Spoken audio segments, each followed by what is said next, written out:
Olá, tudo bem? Eu sou a Larissa Eu sou a Maíra. e agora nós vamos para a nossa última aula referente à sarcopenia.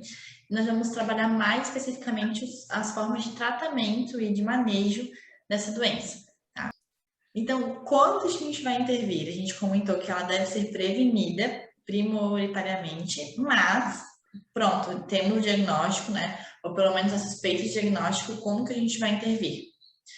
A gente pode averiguar esse fluxograma, que é desse autor de 2019, que ele realmente rastreou como que a gente pode, desde a nossa suspeita até a confirmação, atuar. Então, se a gente teve uma suspeita, a gente vai rastrear através do questionário do SARC-S que a gente passou para vocês, e ele vai nos dar positivo, né? Vai nos dar um resultado positivo ou negativo. Se ele nos der negativo, a gente infere que não tem sarcopenia. Se ele der positivo, a gente vai seguir nosso caminho para a próxima avaliação, que pode ser a tensão palmar ou teste de sentar e levantar, que é efetivamente um teste de força muscular. Se der negativo, ele não tem sarcopenia, mas é importante a gente repetir esse teste em breve. Se der uma força reduzida, se der positivo, a gente vai inferir que tem uma sarcopenia, porque nós não damos diagnóstico, nós vamos inferir que há uma sarcopenia, e a partir daí já é totalmente suficiente a gente iniciar algum tipo de intervenção.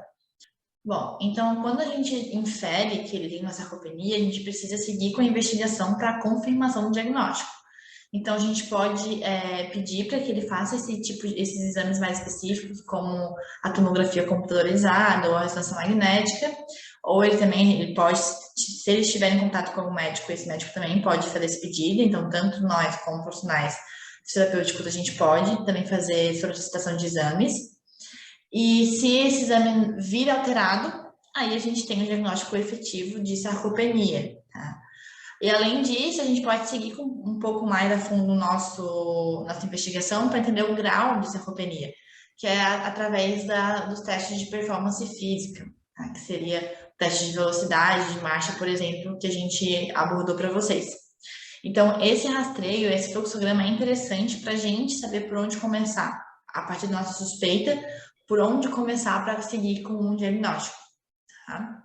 E quando a gente tem um diagnóstico, pelo menos a gente chega naquele metade do fluxograma que a gente tem a suspeita e a gente já precisa intervir, como é que a gente vai intervir? Então, nós vamos intervir principalmente com exercício físico, alimentação, a suplementação e medicação. Nós vamos passar agora um artigo para vocês de referência, que ele fala muito, muito fortemente da importância desses três pilares. Porque a sarcopenia ela deve ser tratada de forma multiprofissional. Então, é principalmente o fisioterapeuta ou o profissional de educação física, a nutricionista e o médico, para que ele agrupe esses três pilares e tenha o melhor tratamento para esse paciente. E nesse artigo que a gente trouxe para vocês, que ele é de 2018, ele traz todo o embasamento fisiopatológico da sarcopenia, então ele é muito legal de ler mesmo. Fica bem claro, uma leitura bem clara.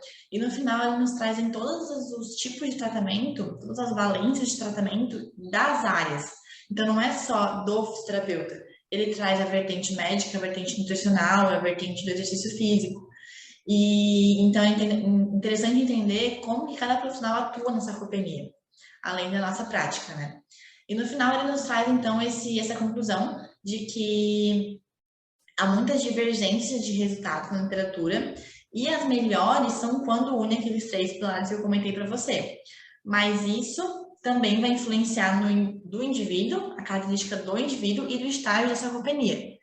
Então, isso nos torna mais importante a parte, né, a importância da prevenção.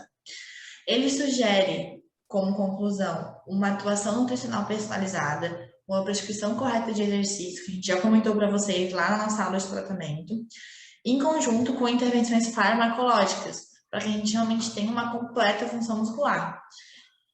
E aí a gente bate mais ainda na tecla da importância da equipe multiprofissional e a gente se sentir parte de uma equipe e a gente incentivar que haja essa equipe dentro da família, ou enfim, desse paciente idoso.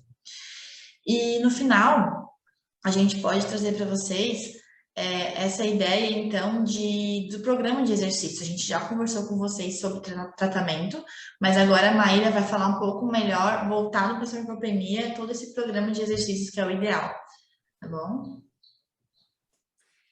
Então vamos lá, né? O que que o nosso programa de exercícios deve conter, tanto na questão da prevenção como do tratamento de idosos com sarcopenia.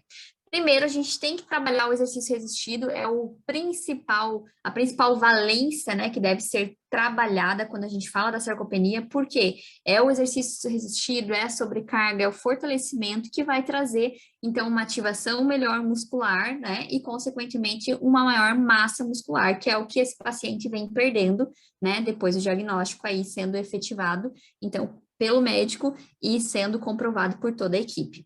Além disso, quando a gente fala do exercício aeróbio, ele efetivamente ele não está diretamente ligado com, né, a nossa musculatura ali com relação ao ganho de massa muscular e ao ganho de força, mas ele vai proporcionar um ambiente que gere uma melhor resistência muscular. Então, esse paciente ele vai ter uma melhor capacidade cardiorrespiratória, um melhor fluxo circulatório e, consequentemente, vai ser mais fácil dele trabalhar o exercício resistido. Quando a gente fala dos exercícios de equilíbrio proprioceptivos, dos exercícios cognitivos e dos exercícios de flexibilidade e mobilidade, são várias valências que nós não podemos deixar de trabalhar com o paciente idoso, independente se ele tem o diagnóstico de sarcopenia ou não. Então, por que a gente traz aqui como uma forma preventiva? E tratamento.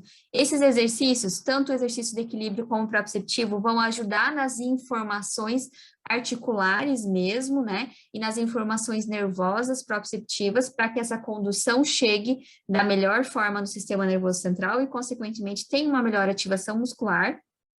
Exercícios de mobilidade e flexibilidade. Se a gente tem uma articulação que não está na sua amplitude adequada, não está na sua amplitude ideal, se a gente tem uma musculatura que está encurtada e que está limitando o movimento, consequentemente, o exercício resistido, o exercício de força e o exercício aeróbio também, eles não vão ser efetivos, a gente não vai conseguir trabalhar da melhor forma, tendo a melhor performance. Então, eles precisam ser trabalhados em conjunto. Os exercícios cognitivos, a dupla tarefa, por exemplo, que a gente usa muito na nossa prática clínica, a gente vai aproximar essas questões do nosso dia a dia. Então, vão ser tarefas mais funcionais, tarefas que a gente precisa realizar duas coisas ao mesmo tempo, como caminhar e falar no telefone, por exemplo, ou caminhar e estar pensando, né, em coisas que a gente precisa realizar. Então, a gente vai estimulando situações que são mais próximas da vida real desse paciente. Então, quando a gente fala da sarcopenia, nós vamos trabalhar de uma maneira que a gente já vem trabalhando com o nosso paciente idoso. Então, não tem nada de muito diferente. O nosso foco é que a força muscular e a massa muscular estejam ali presentes e realmente sejam efetivadas para que esse paciente comece a ter maior qualidade de vida, melhor disposição e volte a fazer suas atividades e seja uma pessoa mais independente. Então, no geral, nós temos que trabalhar tudo para que esse paciente realmente volte a ser uma pessoa que consiga realizar suas atividades, suas AVDs. E aqui a gente trouxe para vocês com relação à sarcopenia pós-Covid. Depois da pandemia, a gente pôde perceber que vieram muitos pacientes, né, com esse diagnóstico, e não só os idosos, pacientes adultos também, por causa de todo o processo de internação, né, o processo inflamatório que a própria patologia traz. E aí nós trouxemos, então, diretrizes de reabilitação fisioterapêutica na síndrome pós-Covid, baseadas aí no Prefito 4. Então, ele trouxe com relação ao que a gente precisaria realizar para esses pacientes. Então, considerando um grau de deficiência de pacientes com sintomas leves, uma frequência de 3 a 5 vezes por semana é indicado que ele realize, né, a fisioterapia, os exercícios, com uma duração de 20 a 30 minutos. E se esse paciente tiver os sintomas mais acentuados de fadiga, é interessante que ele realize de 2 a 3 vezes por semana, porque o cansaço é tão grande que ele precisa de um tempo maior para recuperação. E quando a gente fala de idoso, nós temos que lembrar que eles também precisam de um tempo maior de quando a gente compara com o adulto jovem. Então, tanto o tempo entre as séries quanto o tempo de intervalo entre uma sessão e outra deve ser maior. E se esse paciente, então, tem sarcopenia, teve COVID, essa indicação é que a gente realize menos vezes e com uma prática menor, de cerca de 20 minutos, com uma pausa entre os exercícios de 2 minutos, conforme a necessidade do paciente. Então, aqui essa diretriz, né, ela está disponível aí na internet, nós temos ela aqui, se vocês precisarem, nós podemos disponibilizar para vocês também. Então, a gente quis trazer que, com essas questões, né, que a gente vivenciou durante esse ano, o ano passado e esse ano, a gente precisa estar de olho e atento para poder tratar da melhor forma o nosso paciente idoso e sarcopênico.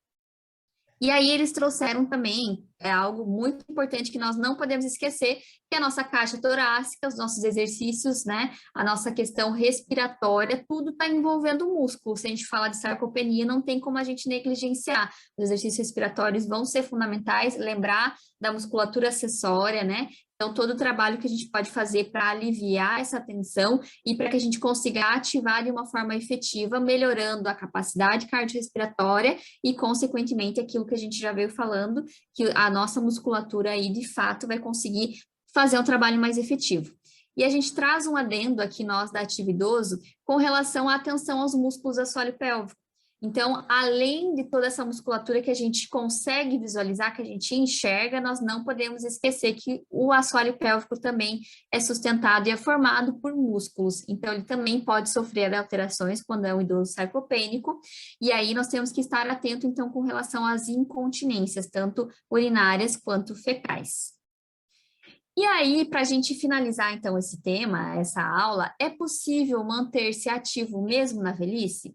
Com certeza, né? A gente tem que priorizar, a gente tem que motivar esses pacientes, porque não acabou a vida, né? Quando a gente chega na fase da velhice, muito pelo contrário, é a partir dali que a gente vai ter uma experiência muito maior do que pessoas mais jovens, e ao mesmo tempo a gente vai ter tempo para poder aproveitar da melhor maneira. Então, incentivá-los a manter uma vida ativa, e isso não necessariamente precisa ser realizado sempre com o acompanhamento. É claro que a gente vai ter o acompanhamento do fisioterapeuta, do profissional de educação física em muitos dias da semana, mas os dias que ele não tiver esse acompanhamento profissional, ele pode realizar, seguindo orientações desses profissionais em casa, exercícios com bandas elásticas, com halter, com caneleira, com o próprio peso do corpo, ele sair para fazer uma caminhada ao ar livre, atividades que sejam gostosas, né, que ele goste de realizar, que sejam possíveis. Então, sempre trabalhar com orientações para que esses pacientes consigam realizar